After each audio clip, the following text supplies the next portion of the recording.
Assalamualaikum warahmatullahi wabarakatuh. Di sini kami dari kelompok 10 ingin memaparkan materi tentang kemiringan dan keruncingan.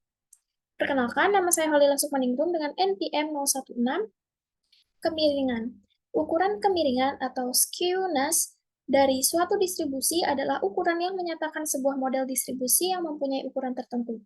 Kurva distribusi dikelompokkan menjadi 3 bagian, yaitu A, jika koefisien kemiringannya lebih kecil dari 0, model distribusinya negatif. B, jika koefisien kemiringannya sama dengan 0, model distribusinya simetris. C, jika koefisien kemiringannya lebih besar dari 0, model distribusinya positif. Di sini ada gambar kurva distribusinya. Yang pertama ada koefisien persen. Data kemiringan pertama, X bar min MO per S. Data kemiringan kedua, 3 dikali X bar min ME per S. Keterangan, X bar adalah rata-rata, MO adalah modus, ME adalah median, dan S adalah simpangan baku. Contoh pertama, diketahui sekumpulan data memiliki nilai rata-rata 25, median 30, modus 32, dan simpangan baku 15.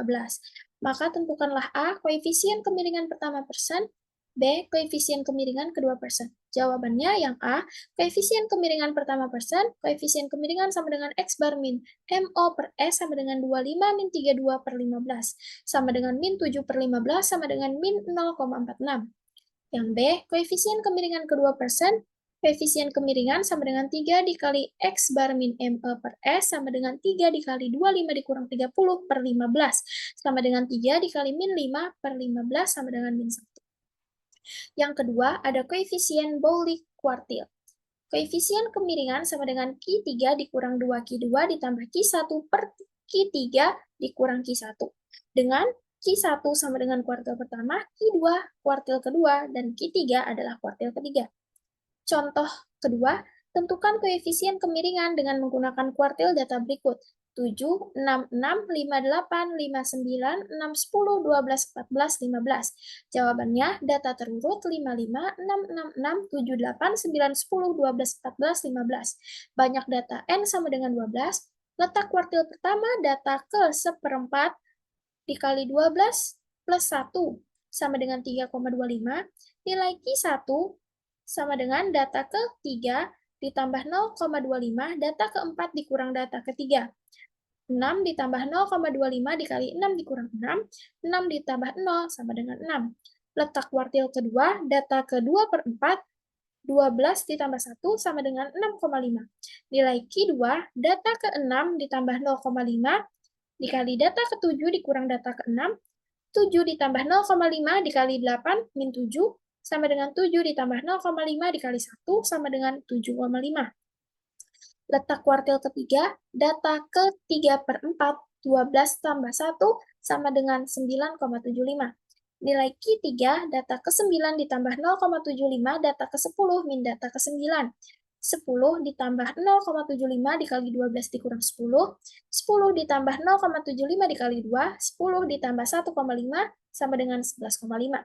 Koefisien kemiringan sama dengan Q3 dikurang 2, Q2 ditambah Q1 per Q3 dikurang Q1, sama dengan 11,5 dikurang 2 dikali 7,5 ditambah 6 per 11,5 per 11,5 min 6.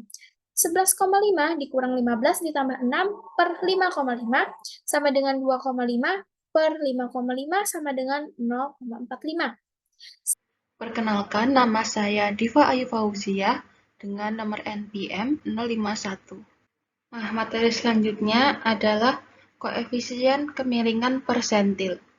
Ini adalah rumusnya. Koefisien kemiringan sama dengan P90 dikurangi 2P50 ditambah P10 dibagi P90 dikurangi P10. Dengan keterangan P10 sama dengan persentil 10, P50 sama dengan persentil 50, dan P90 sama dengan persentil 90. Kita langsung saja ke contohnya, yaitu tabel berikut menunjukkan berat badan 60 siswa. Nah, nilai ini menunjukkan berat badan masing-masing siswanya, dan frekuensi ini jumlah tiap-tiap siswanya dengan berat badan tertentu. Pertanyaannya, Tentukan A persentil 10, B persentil 50, C persentil 90, dan D koefisien kemiringan dengan menggunakan persentilnya. Nah, pertama-tama kita cari terlebih dahulu persentil 10-nya.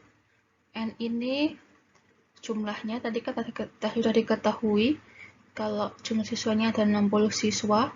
Lalu letak kelas persentil 10. I itu 10 ya, di persentil 10, jadi I-nya 10. Lalu N-nya jumlahnya ada 60 siswa, jadi 10 dikali 60 plus 100 sama dengan 6. Berarti letak kelas persentil 10 itu 6. Selanjutnya, kelas P10 yaitu 25 sampai 29. Nah, kelasnya di sini kelas yang digunakan persentil 10. Terus batas bawah P10. Batas bawah P10 itu 25 dikurangi 0,5 sama dengan 24,5. Didapat dari sini batas bawahnya 25 itu 24,5. Terus panjang kelas dari 25 sampai 29 itu ada 5 ya. Terus FP10 itu adalah frekuensi sebelum persentilnya. Nah, frekuensinya kita kan 8, jadi frekuensi sebelumnya itu 2. Lalu frekuensi P10 itu 8 di sini. Nah, selanjutnya kita masukkan ke dalam rumus persentil, yaitu 24,5. Itu dari sini ditambah 5 panjang kelasnya dikali 6-2 per 8. 6 untuk letak kelasnya, 6 dikurangi 2, ini frekuensi sebelumnya, per 8 frekuensi kelasnya.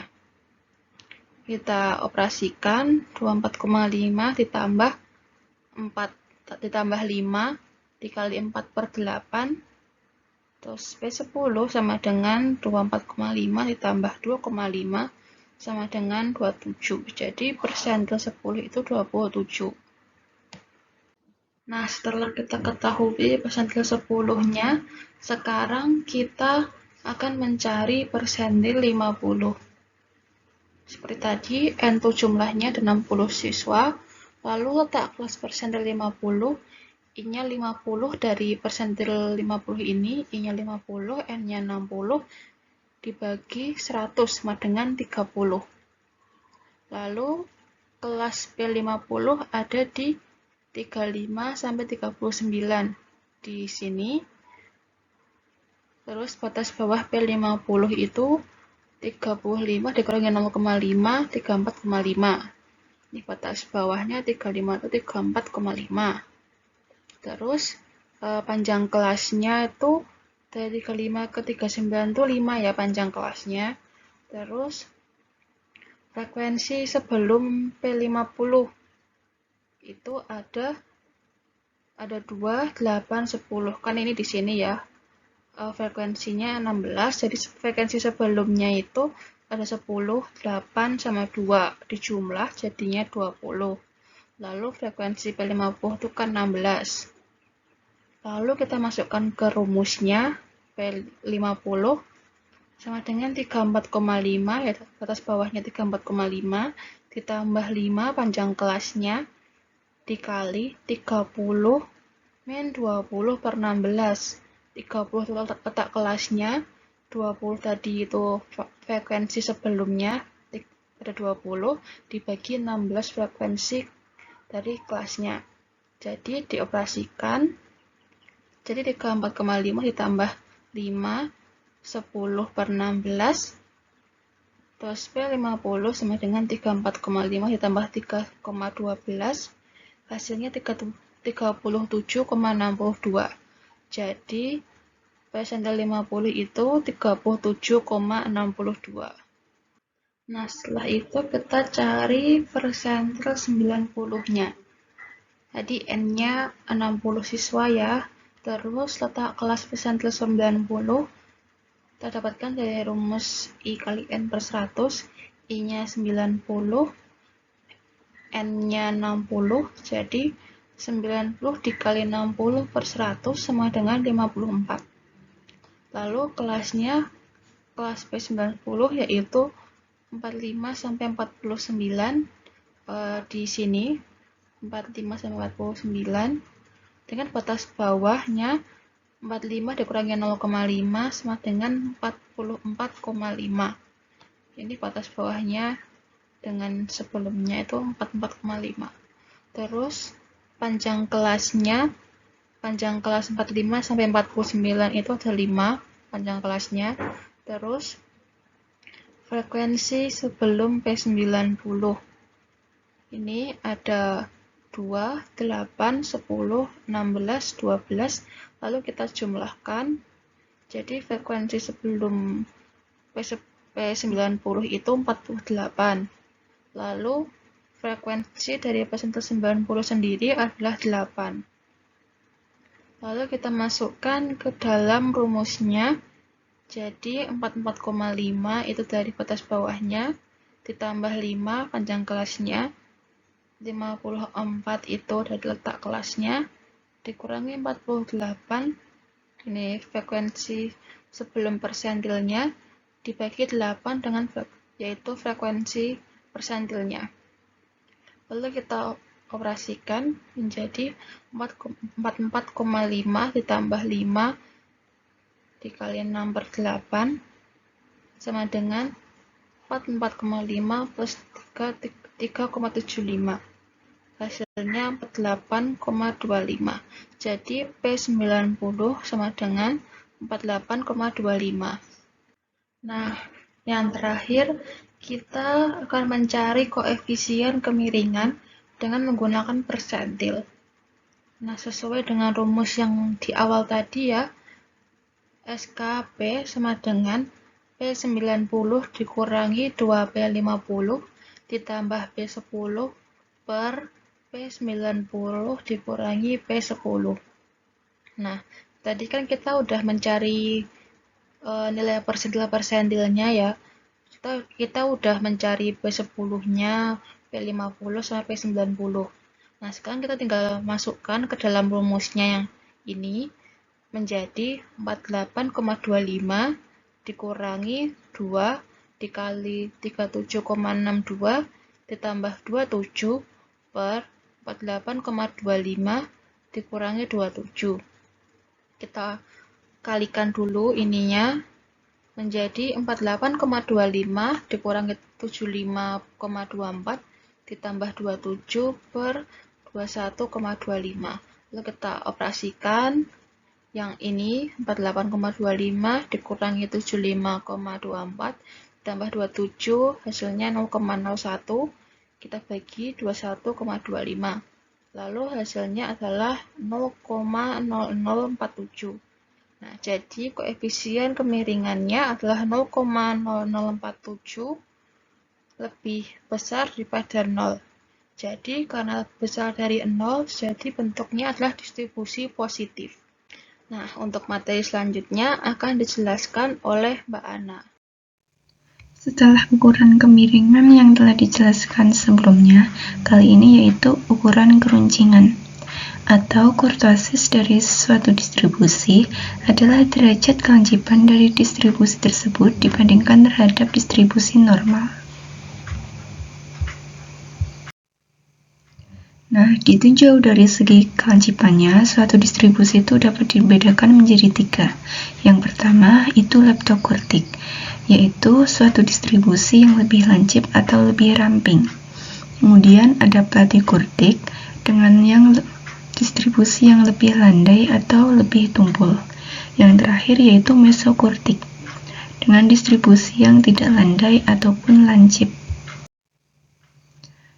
Untuk rumus dari keruncingan atau koefisien kurtosis itu yaitu setengah kuartil 3 dikurangi kuartil 1 per persentil 90 dikurangi persentil 10. Dari hasil koefisien kurtosis tersebut, itu ada 3 kriteria untuk mengetahui model distribusi dari sekumpulan data. Yang pertama, Jika koefisien kurtosisnya kurang dari 0,263, maka distribusinya adalah Platy-Kurtis. Untuk gambar kurvanya itu telah dijelaskan di slide yang sebelumnya. Kemudian yang kedua, jika koefisien kurtosisnya sama dengan 0,263, maka distribusinya adalah Mesokurtis. Dan jika kurtosisnya lebih dari 0,263, maka distribusinya adalah Leptokurtis. Untuk contohnya, itu ada tabel yang mengenai berat badan bayi yang baru lahir selama seminggu dari rumah sakit bersalin sehat. Hitung koefisien kurtosisnya. Rumus yang digunakan yaitu K sama dengan setengah kuartil 3 kurangi kuartil 1 per persentil 90 kurangi persentil 10. Untuk mengetahui distribusinya, kita diharuskan untuk menghitung beberapa seperti kuartil 1 kita mendapatkan 2,93, kuartil 3 kita mendapatkan 3,38, persentil 10 2,703, dan persentil 90 3,538. Kemudian kita masukkan ke dalam rumusnya menjadi K sama dengan setengah 3,38 dikurangi 2,93 per 3,58 dikurangi 2,703. Hasilnya yaitu 0,225 per 0,835 dengan hasil akhir 0,269. Karena nilai K-nya 0,269 yang berarti K lebih dari 0,263, maka distribusinya adalah Leptokurtis. Selanjutnya yaitu program R. Di sini sudah ada sintaksnya. Itu yang pertama kemiringan distribusi data, ini untuk judulnya. Kemudian kita menggunakan library E1071. Setelahnya kita run. Nah, ini sudah kita run, kemudian kita menginputkan datanya. Untuk datanya itu 75, 80, 30, 70, 20, 35, 65, dan seterusnya. Setelahnya kita run. Nah, ini untuk hasil runnya itu berhasil, kemudian kita tulis data untuk memanggil data kembali, kita run kembali. Nah, berarti ini sudah terpanggil untuk datanya. Nah, kemudian yang pertama itu ukuran kemiringan persen. Untuk rumus dari persen sendiri itu 3 dikali min dari data dikurangi median dari data, kemudian dibagi dengan simpangan baku dari data. Yang kedua itu dihasilkan, kita run. Nah, jadi hasilnya itu 0,8901416. Kemudian kita mencari momen. Untuk momen ini sudah ada di program R-nya, jadi saya menggunakan squeeze data. Kita run dan dihasilkan 0,1570398. Untuk yang selanjutnya yaitu Bowley. Karena belum ada di program R-nya, maka ditulis manual. Untuk rumus dari Bowley itu kuartil 3 dengan probabilitas 0,75 ditambah kuartil 1 dengan probabilitas 0,25, kemudian dikurangi 2 kali kuartil 2 dengan probabilitas 0,5. Setelahnya itu dibagi dengan kuartil 3 dengan probabilitas 0,75 dikurangi kuartil 1 dengan probabilitas 0,25. Kemudian kita run. Nah, hasil dari Bolly itu 32. Yang terakhir itu ada keruncingan data. Untuk keruncingan data ini kita bisa menggunakan dari program R-nya, yaitu kurtosis data. Kemudian kita run, dihasilkan min 1216589. Dan yang di atas ini yaitu sintak dari programnya, sedangkan yang di bawah adalah hasil run dari sintak yang berada di atas. Cukup sekian untuk program R-nya. Sekian dari kelompok kami. Wassalamualaikum warahmatullahi wabarakatuh.